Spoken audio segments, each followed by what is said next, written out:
Friends,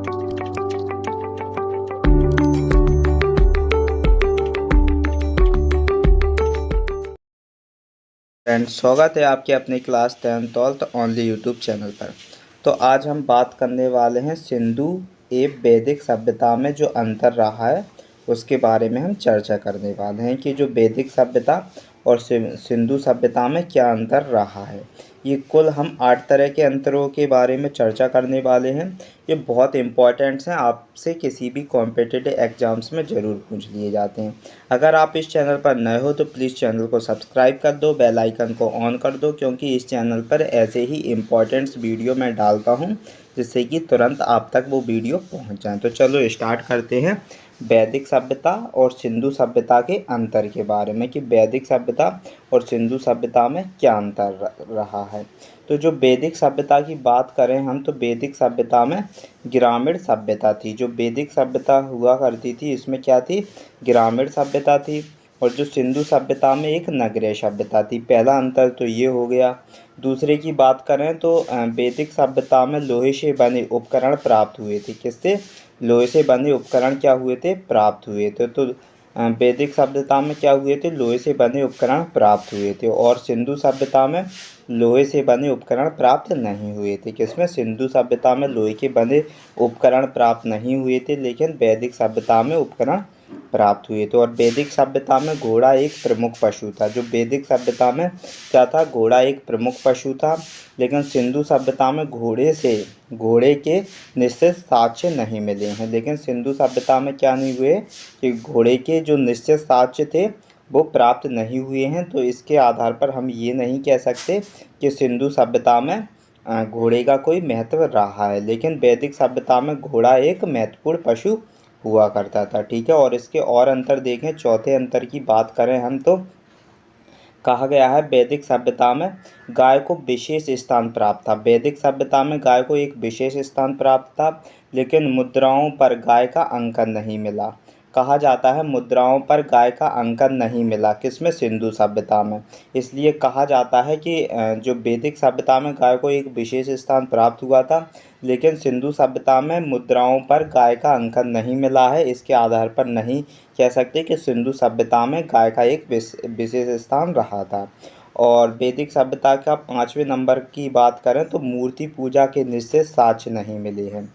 कि मूर्तियों की पूजा की जाती थी। किसमें?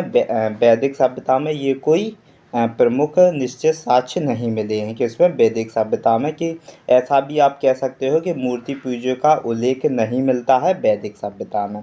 और सिंधु सभ्यता की बात करें तो इसमें मुंड मूर्तियों एवं पाषाण मूर्तियों का पता लगाया गया है। तो इसके साक्ष्य मिलते हैं कि इसमें एक मातृ देवी की पूजा हुआ करती थी, जो कि एक मूर्ति के रूप में मुंड मूर्ति एवं पाषाण मूर्ति से पता लगाया गया है कि सिंधु सभ्यता में मूर्तियों की पूजा की जाती थी। अब 6वें नंबर की पॉइंट्स की बात करें तो आर्यों का जो अर्थ शास्त्र तथा कवच जैसे प्राप्त हुए थे। तो वैदिक सभ्यता की बात करें तो वैदिक सभ्यता में कहा गया है कि वैदिक सभ्यता में जो आर्य हुआ करते थे इनके अस्त्र शास्त्र और कवच प्राप्त हुए हैं। किसमें? वैदिक सभ्यता में। लेकिन सिंधु सभ्यता की बात करें तो इसमें रक्षा उपकरण जैसी वस्तुएं प्राप्त नहीं की गई हैं। इसमें अस्त्र शास्त्र और कवच जैसी वस्तुएं सिंधु सभ्यता में प्राप्त नहीं की गई हैं, लेकिन वैदिक सभ्यता में अस्त्र शास्त्र कवच जैसी वस्तुएं प्राप्त की गई हैं। 7वें नंबर की बात करें तो व्याघ्र का उल्लेख नहीं मिलता वैदिक सभ्यता में। यहाँ पर क्या है? वैदिक सभ्यता है। तो वैदिक सभ्यता में कहा गया है जो व्याघ्र का उल्लेख नहीं मिलता है, हाथी का उल्लेख भी कम ही मिलता है। किसमें? वैदिक सभ्यता में। तो वैदिक सभ्यता में जो व्याघ्र का उल्लेख नहीं मिलता और हाथी का उल्लेख कम ही मिलता है। किसमें? वैदिक सभ्यता में। और सिंधु सभ्यता की बात करें तो इसमें मोहरों पर व्याघ्र एवं हाथी का अंकन पर्याप्त मात्रा में है। तो कहा गया है कि जो सिंधु सभ्यता में मोहरों पर व्याघ्र एवं हाथी का क्या है अंकन प्राप्त मात्रा में मिलता है, लेकिन वैदिक सभ्यता में नहीं मिलता है। किस में नहीं मिलता? वैदिक सभ्यता में नहीं मिलता है। 8वें नंबर की बात करें तो इसमें जो वैदिक धर्म पुरुष देवता प्रधान थे, वैदिक सभ्यता में जो वैदिक धर्म हुआ करता था जिसमें पुरुष देवता प्रधान थे, और सिंधु सभ्यता में मातृ देवी की पूजा का प्रचलन ज़्यादा है। तो कहा जाता है कि सिंधु सभ्यता में मातृ देवी की पूजा का प्रचलन हुआ करता था और वैदिक सभ्यता में एक पुरुष देवता की प्रधानता थी। तो पुरुष देवता की पूजा का प्रचलन वैदिक सभ्यता में मिलता है और सिंधु सभ्यता में मातृ देवी की पूजा का प्रचलन ज़्यादा मिलता था। तो ये कुल 8 अंतर हैं जो कि आपसे पूछ लिए जाते हैं। तो आई होप आपको बहुत अच्छे से समझ में आ गया होगा।